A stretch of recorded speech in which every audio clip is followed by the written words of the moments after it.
Olá pessoal, bem-vindos a mais uma videoaula.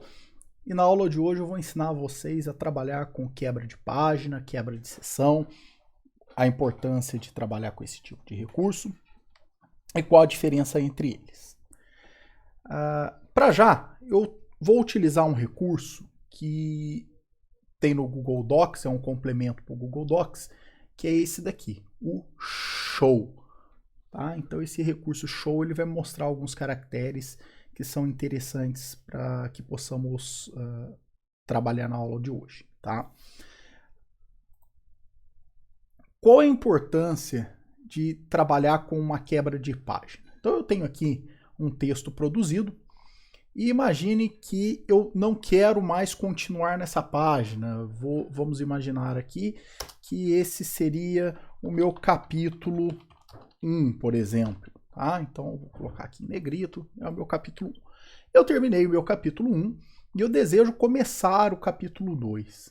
É muito comum as pessoas simplesmente vão pressionando o Enter. E veja, a minha tela vai descendo, descendo, descendo, até que chega na outra página. E ele começa aqui na outra página, no meu capítulo 2.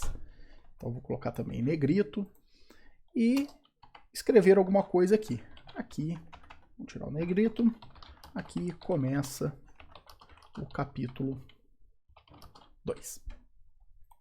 Enfim, e depois de eu escrever o meu capítulo 2 inteiro, capítulo 2. Depois eu escrevo o meu capítulo 2, eu volto e revisando o meu capítulo 1, eu descubro que eu preciso escrever mais algumas linhas para o meu capítulo 1. Eu vou ao final aqui do meu texto, pressiono Enter e continuo o meu capítulo 1 com mais algumas linhas.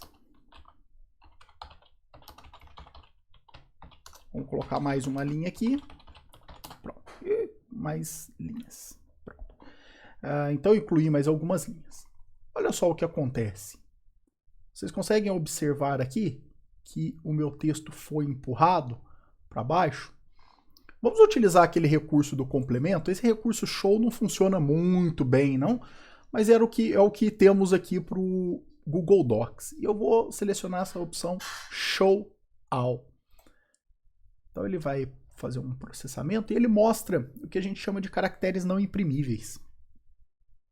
Esse símbolozinho aqui na frente das linhas significa que eu tenho um parágrafo. Ele é diferente aqui, mas o símbolo é o mesmo, tá? Então, olha só quantos parágrafos em branco eu tenho. E eu consigo observar, lembra aquelas 3 linhas que eu adicionei a mais aqui em cima? Olha, essas 3 linhas, elas empurraram o meu capítulo 2 3 linhas para baixo. Problema disso, num documento muito grande, eu vou empurrar tabelas, figuras, eu vou desconfigurar todo o meu documento. Então, essa não é a maneira correta de abrir uma nova página quando terminamos uma página, um capítulo, tá bom? Então, como que a gente faz isso? Nós inserimos, então estou apagando tudo, vou desfazer, inclusive essas 3 linhas a mais. A maneira correta é inserirmos uma quebra de página. Então, ao final do meu capítulo 1, terminei de escrever e preciso abrir uma nova página, eu vou inserir então uma quebra de página. Como eu faço isso? Eu posso pressionar o atalho, a forma mais rápida utilizando o atalho, que é o Ctrl Enter, e ele insere uma quebra de página. Ou, eu vou desfazer aqui, Ctrl Z ele desfaz, ou eu venho aqui em inserir, quebra, e tenho aqui, olha, quebra de página. Ele mostra o atalho aqui para mim também, olha, Ctrl Enter. Então, clico aqui em quebra de página e eu inicio uma nova página e eu posso colocar aqui, de repente, então, o meu capítulo 2. Capítulo 2, colocar em negrito.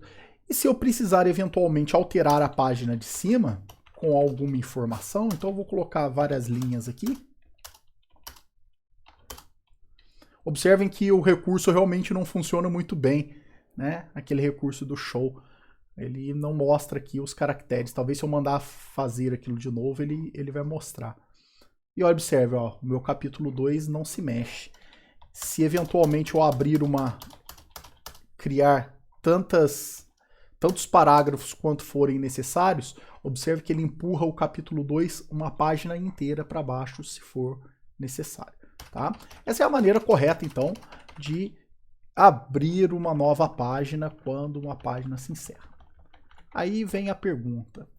Aqui, no inserir, eu tenho quebra de página, quebra de seção, próxima página, e quebra de seção contínua. Qual a diferença de uma quebra de página, então, para uma quebra de seção? E qual a diferença de uma quebra de seção próxima página para uma quebra de seção contínua? A quebra de página, eu apenas abro uma nova página dentro de uma mesma seção de documento. Ou seja, toda a formatação que eu estou construindo, ela é aplicada também à nova página. Quando eu faço uma quebra de seção, isso é interessante para que eu aplique uma formatação diferente na seção que vai se seguir, tá bom? Então toda vez que eu precisar trocar essa formatação, eu aplico uma quebra de seção. A quebra de seção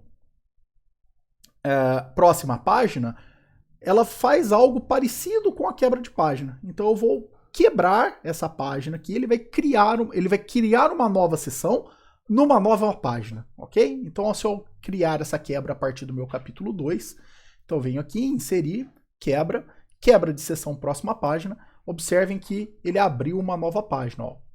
Ele dá um pontilhadinho aqui, esse pontilhadinho indica que existe uma quebra de seção, tá? E ele cria uma nova página aqui. O que essa página no capítulo 3 representa? Representa que eu posso aplicar formatações diferentes em seções diferentes do meu documento. Ou seja, é como se eu estivesse criando um documento à parte, tá bom? E para que serve a quebra de seção contínua? Ela também serve para que você continue o seu documento com uma nova formatação, porém na mesma página. Observem, quando eu cliquei em quebra de seção contínua, ele me manteve na página do capítulo 3 e eu poderia ter aqui a continuação.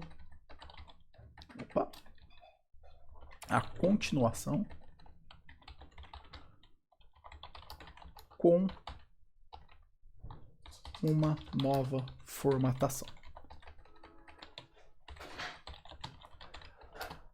O recurso que vocês mais vão utilizar vai ser sempre a quebra de página. A quebra de página vocês vão utilizar com muita frequência. Essa quebra de seção, ela é particularmente útil quando eu desejo, por exemplo, realizar numeração nas minhas páginas, numerações diferentes, né, nas páginas. Mas isso é um assunto para a próxima videoaula, onde nós vamos aprender a construir aí índices automáticos, realizar numerações em páginas específicas, alterar a numeração dessas páginas, tá bom? Então, nos vemos na próxima videoaula e bons estudos!